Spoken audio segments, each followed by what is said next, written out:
Tot ce avem sub capotă este un motor de 1 litru, atât. Și cum puteți să vă dați seama cel mai ușor despre ce motor EcoBoost este vorba? Vă uitați la capacitatea cilindrică. Nu prea simți că e un motor în 3 cilindri decât în accelerări puternici. Scopul acestei cutii este clar definit drept unul de a urca cât mai repede în trepte pentru a ține consumul cât mai jos.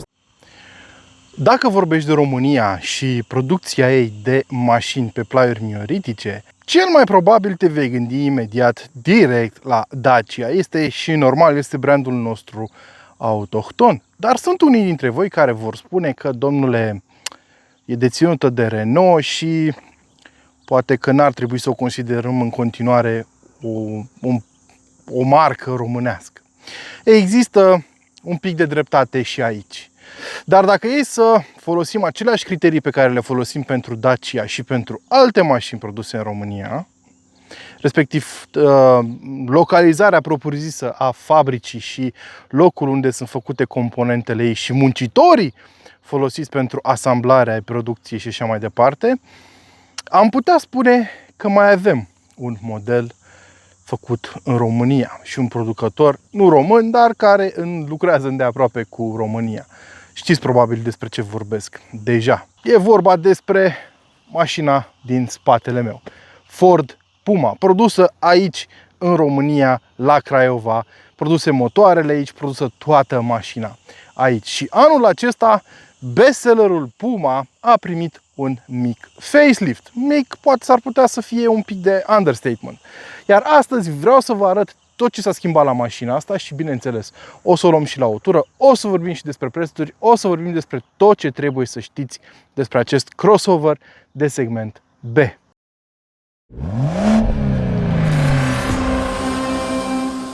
Probabil și voi, la fel ca mine, ați început să aveți o problemă cu cumpărăturile online. Cum poți să faci să te asiguri că site-ul de pe cumperi piese pentru mașina ta iubită îți livrează produse de origine? Pentru că, din păcate, avem foarte multe falsuri pe piață. Ei bine, cum ar fi să comanzi din Germania, de exemplu, o țară recunoscută pentru legile ei foarte stricte? Ei bine, asta am făcut eu. Am comandat de pe Autodoc. Am folosit aplicația lor, care este foarte, foarte simplu de înțeles și am fost surprins de câte oferte interesante am găsit acolo. Pentru toate bugetele, de la foarte mulți producători, chiar și pentru un produs de nișă, cum este cel pe care l-am comandat eu. Ce mi-am comandat? Un set de cabluri de reparații și puteți să vedeți cam cât de bine a venit ambalat, în ciuda faptului că vorbim de un produs destul de mic în sine. Și, până la urmă, mai bine așa decât cu o protecție necorespunzătoare. Acestea fiind spuse, pentru că țin la comunitatea mea, am vorbit cu cei de la Autodoc să vă putem oferi un cod de reducere. Așadar, la checkout, dacă vreți să folosiți aplicația, să o încercați, aveți o reducere de 5% folosind codul DESPRE. Spor la cumpărături!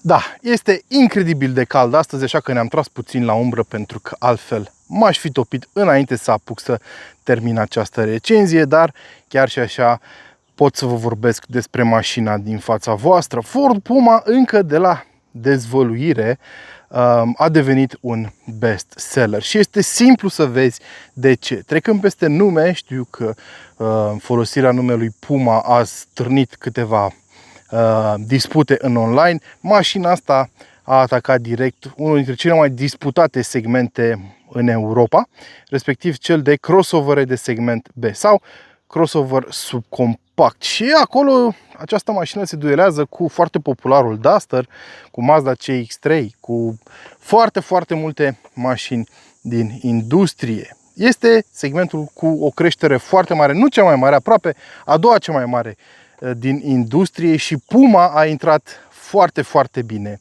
în el. Este o mașină apreciată de clienți, că altfel, bineînțeles, nu s-ar fi vândut în numere atât de mari. Dar haideți să vorbim despre ce s-a schimbat pe modelul făcut aici la noi, la Craiova. Păi, modificările sunt destul de subtile, pentru că designul lui Puma în continuare rămâne unul actual, arată foarte bine și, bineînțeles, n-a fost nevoie de multe modificări. Puteți să vedeți dacă un Puma este facelift sau nu, direct privindu-l din față. unde pe modelul facelift avem această nouă semnătură luminoasă pentru faruri, cu acest model în partea de jos de gheară, da, cu acele 3 linii aproape verticale, care din punctul meu de vedere arată bine și nu schimbă foarte mult designul mașinii. Dar mai important este ce se ascunde în spatele acestor lumini, respectiv faptul că acum Puma vine cu faruri LED. Bine, avea și înainte faruri cu tehnologie LED, dar acum poți să-ți cumperi faruri cu tehnologie LED Matrix, bineînțeles, opțional. Ceea ce este un mare plus, mai ales pentru cei care își cumpără mașina asta și au de gând să facă multe drumuri pe timp de noapte în România, unde știm cu toții infrastructura este deficitară din acest punct de vedere. În partea frontală avem o grilă uriașă unde acum este încadrat logo-ul Ford cu elemente albe, nu mai sunt cromate. De altfel, Ford este încă unul dintre producătorii care renunță la crom, pentru că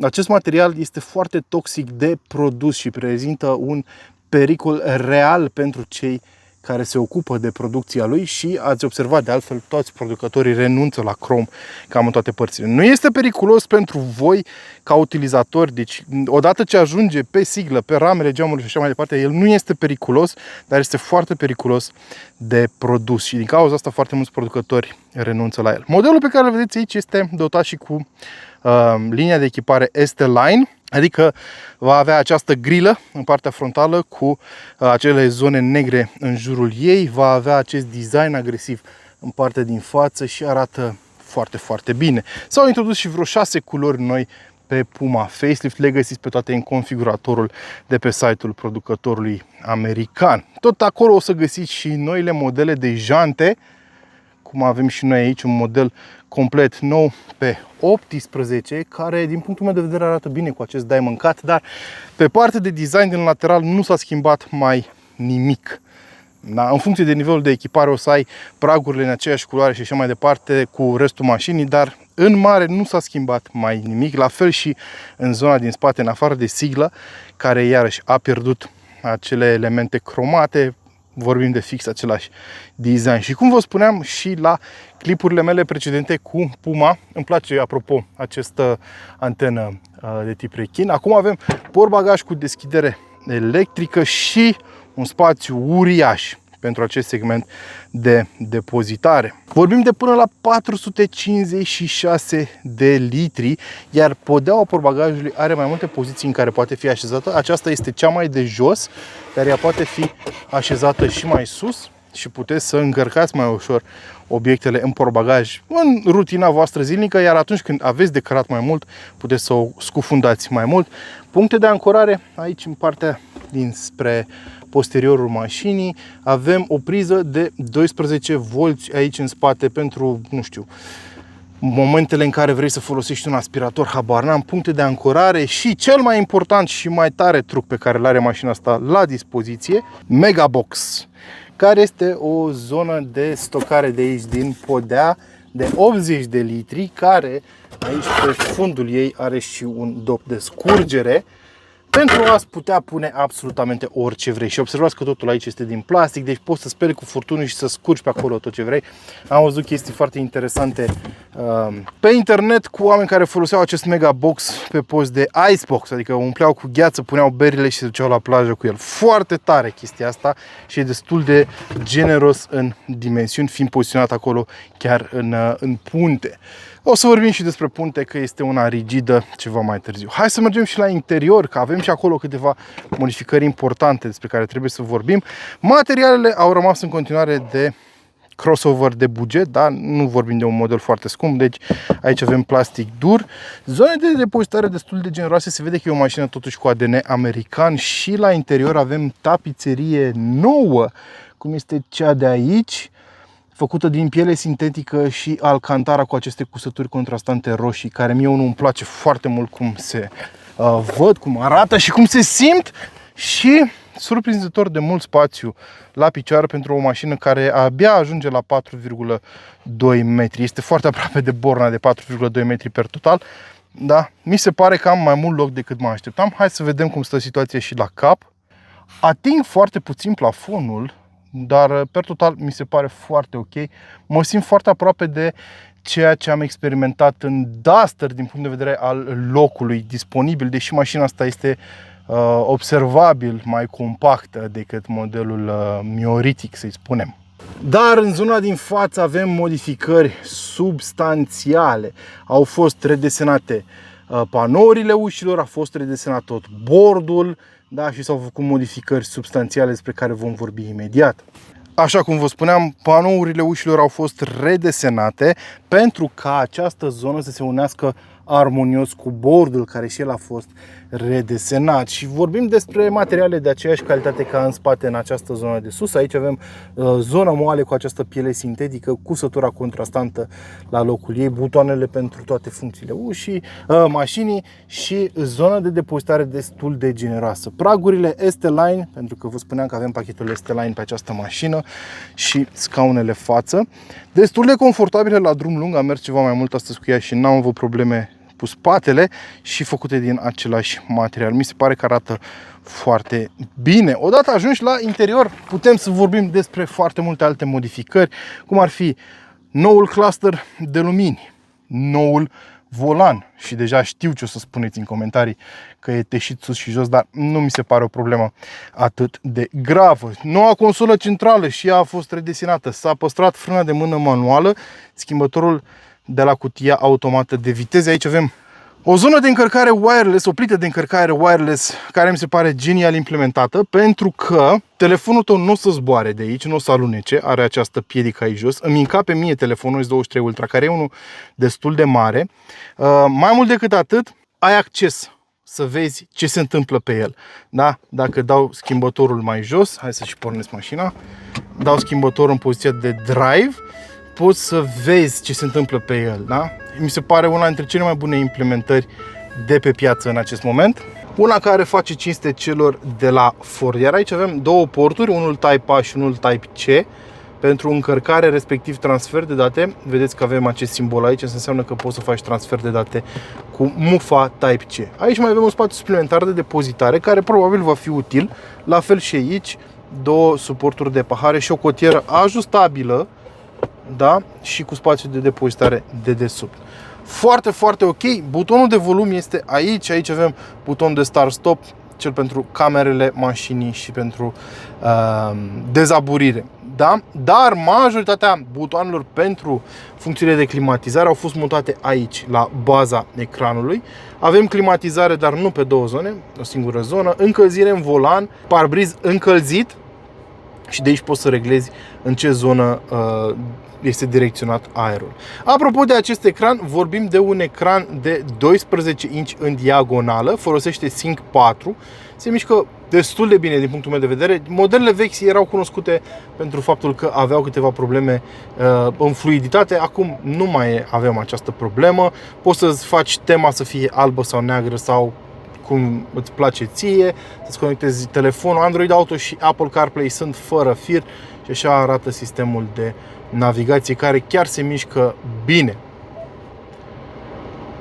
Poți să intri în setări, să vezi, nu știu, ce ai tu de reglat, până la sunet, probabil o să te intereseze cel mai mult, dar și alte setări care țin de mașină. Per total, arată foarte bine și contemporan acest interior. Mi se pare că bordul este un pic înclinat spre șofer. Sunt 43 de grade afară, deci dacă mă vedeți transpirat să nu mă criticați. Da? Mi se pare bordul că e un pic poziționat spre șofer, dar nu foarte pronunțat.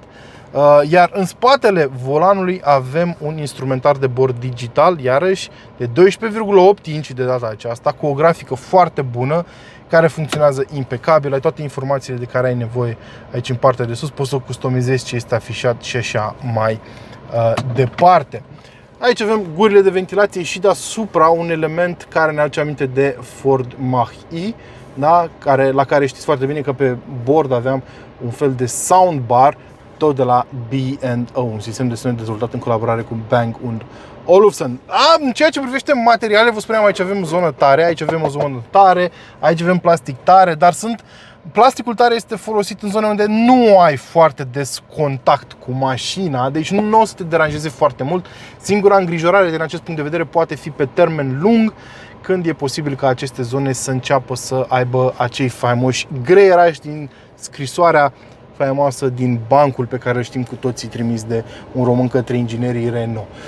Da, aici avem iarăși zonă moale la atingere, cusături contrastante. Sincer, arată foarte bine. Îmi place mult și faptul că aici sus, nu știu dacă se vede foarte bine, avem niște crestături în plafon, niște zone pentru a favoriza accesul persoanelor mai înalte. Dacă e ceva ce nu îmi place, este dimensiunea oglinzilor, care nu știu dacă vă puteți da seama, dar au rămas foarte mici. Da? Vezi ok în ele, dar nu este extraordinar. La fel în spate, dacă ridici cele două tetiere, o să ai vizibilitatea destul de serios redusă către lunetă. Dar e ceva la care trebuie să te așezi, pentru că totuși vorbim de o mașină destul de mică aici. Dar per total, așa cum vă spuneam, ce îmbătrânește primul într-o mașină este partea de display, ecrane, toate lucrurile de genul acesta. Și cei de la Puma au făcut acest update, acest facelift și au luat în calcul fix chestia asta. Au schimbat sistemul de operare, au schimbat designul, grafica și așa mai departe, au pus ecrane mai mari și acum Puma se simte mai contemporană, mai actuală, mai 2024, să-i spunem așa. Bun, cam astea au fost schimbările fizice. Haideți să ne punem și la drum să vedem ce motorizare avem sub capotă, ce poți să-ți cumperi pe Puma, despre ce prețuri vorbim pentru mașina de față, dar și în general, și cum se compară cu rivalii din segment. Așa cum vă spuneam, Ford Puma este un crossover subcompact de buget. Dar parcă față de alte modele din acest segment, tăierile de costuri nu sunt atât de evidente. Sigur, nu poți să ai așteptări de plastice de calitate foarte bună. Deși pe modelul testat avem foarte puține zone unde dai de asperități, dai de materiale neprietenoase. Nu poți să ai așteptări foarte mari nici din alte zone. De exemplu, am observat o chestie interesantă acum că m-am pus la drum și am vrut să șterg parbrizul.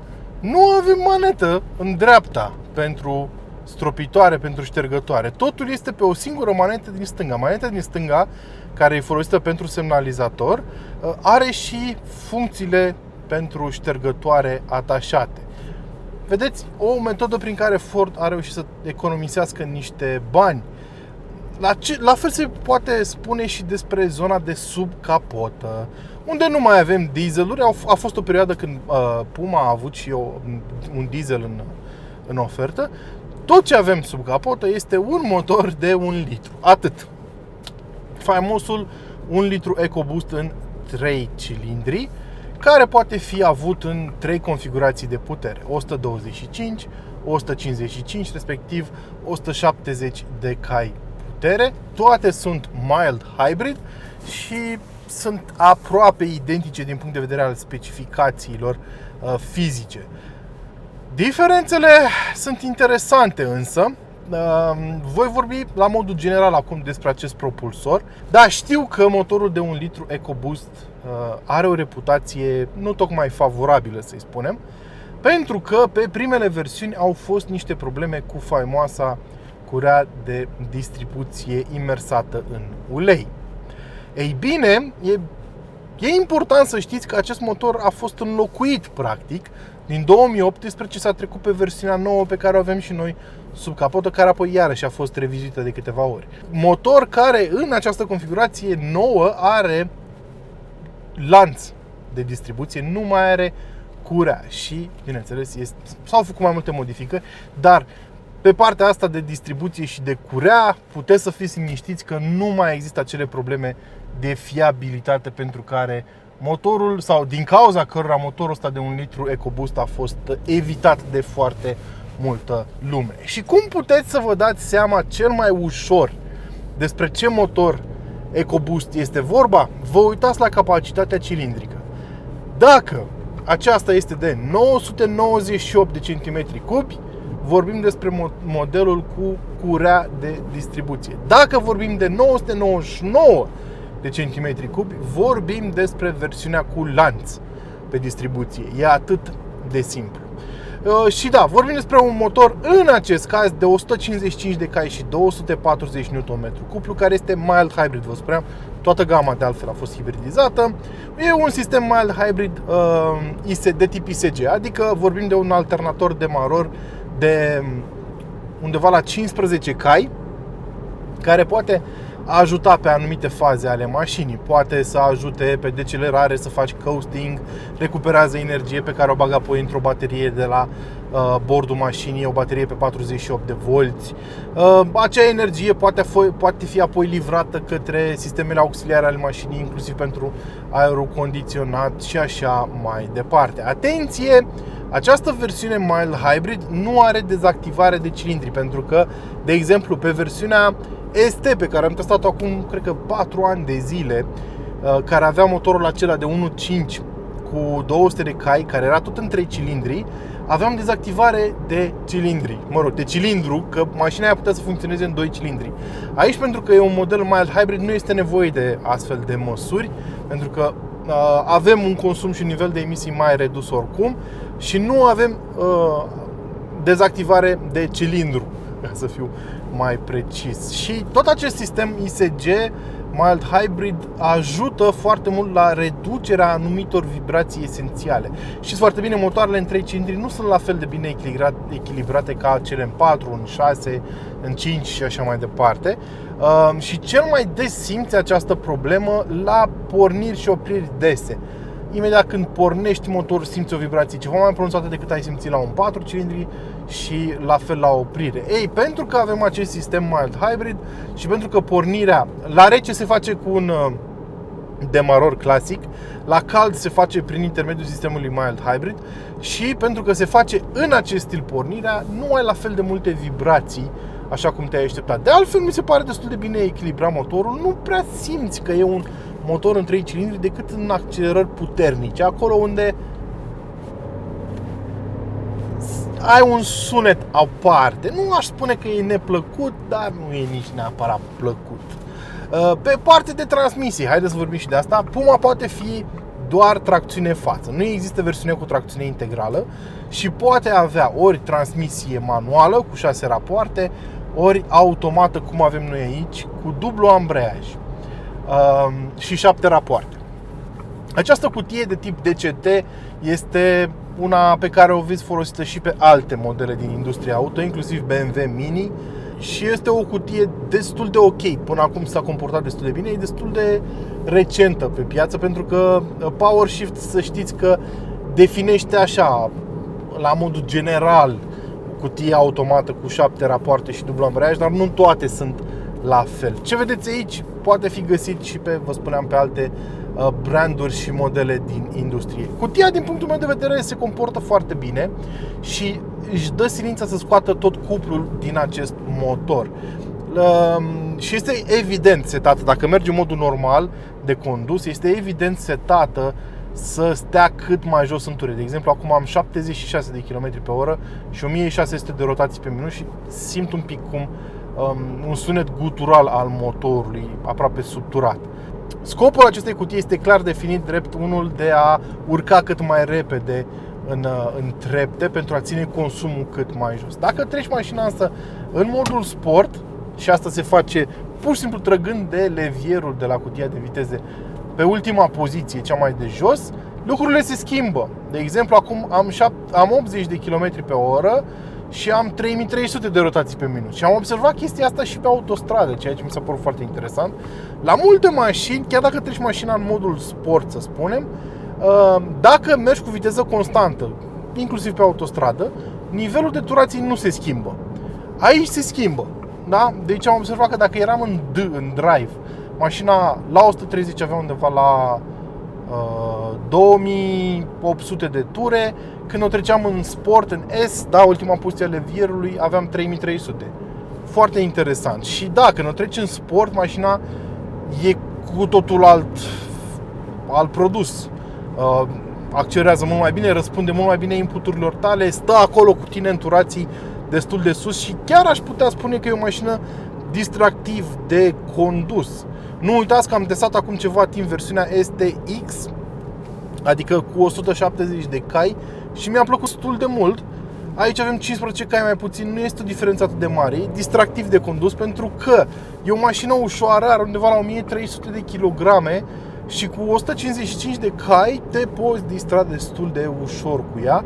Nu pierde aderența, în viraje își păstrează echilibru destul de bine, subvirează dacă exagerezi cu accelerația în curbe, dar per total se comportă foarte bine. Suspensia, iarăși, o surpriză plăcută. Noi aici avem pachetul ST Line, așa cum vă spuneam, adică o suspensie sport un pic mai rigidă decât ai găsi în mod normal pe un Puma.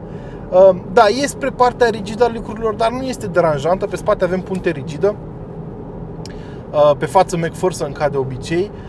N-aș spune că e inconfortabilă, dar nu este nici cea mai moale pe care ai putea să o accesezi în acest segment. Depinde ce preferințe ai. Dacă vrei o mașină care să stea un pic mai echilibrat, un pic mai coerent pe șosea, da, poate ar trebui să o alegi pe asta. Dar dacă te interesează în primul rând confortul, ai putea să economisești niște bani, să mergi pe versiunea Titanium, care arată și un pic diferit la exterior, dar are și o suspensie un pic mai confortabilă.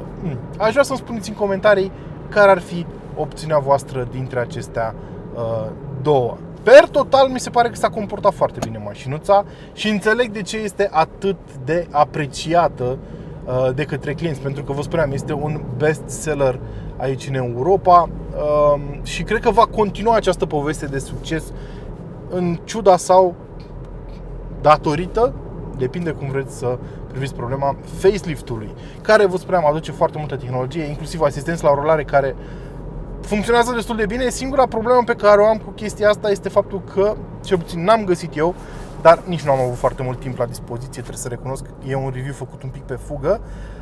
Nu am găsit, nu știu, m-a frapat chestia asta, nu mi-arată, în momentul în care am cruise control-ul pornit, nu mi-arată viteza selectată. Da, deci o să pornesc cruise control acum, îmi arată cât de mare e distanța pe care o păstrează față de mașina din față. Îmi arată cum încadrează el mașina pe benzi, da? Când este activat asistentul la menținerea benzii, îmi apar niște chestii aici pe ecran care mi arată că sunt bine ținut pe bandă, da?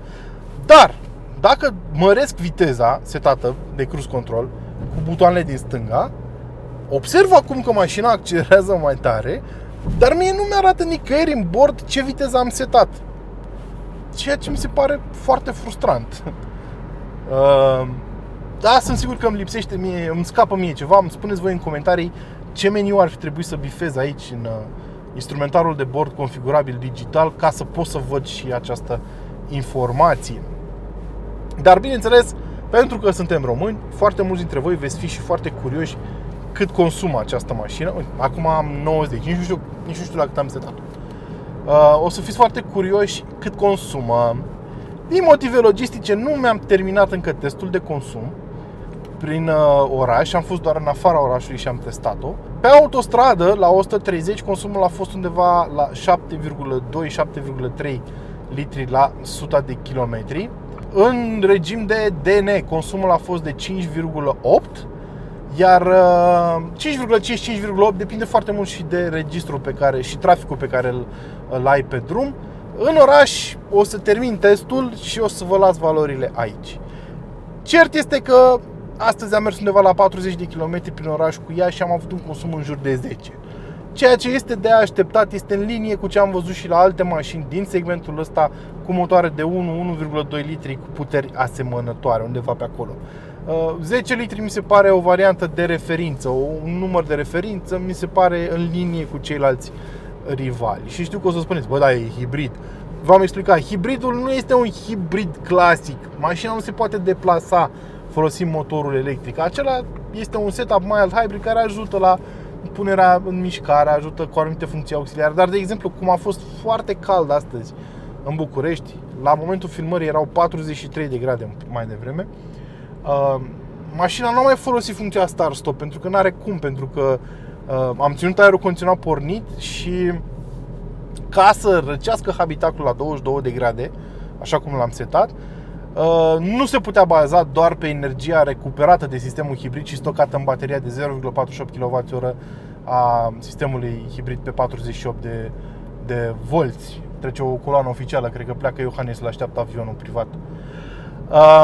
Deci motorul termic a trebuit să meargă în continuu și de asta probabil am avut un consum ceva mai crescut în oraș astăzi. Poate în condiții ideale ar fi undeva la 8-9 consumul posibil. Mă rog, nu e o diferență atât de mare. Iar la final trebuie să vorbim, bineînțeles, și despre prețuri. Prețurile de pornire pentru noul Puma încep de la aproximativ 25.000 de euro în nivelul de echipare Titanium, cum vă spuneam, cu acest motor dar cu 125 de cai, manuală, tracțiune față. Ce vedeți aici este line cu automată și cutie cu automată cu 7 rapoarte dublu ambreiaj. Pachetul este line, motorul de 155 de cai. Aveți un preț cu toate opțiunile pe care le vedeți în plus pe mașina asta, cum ar fi jantele, culoarea exterioară, asistentul la conducere care nu vine inclus, 36.000 de euro. Mult, puțin, asta decide fiecare pentru el.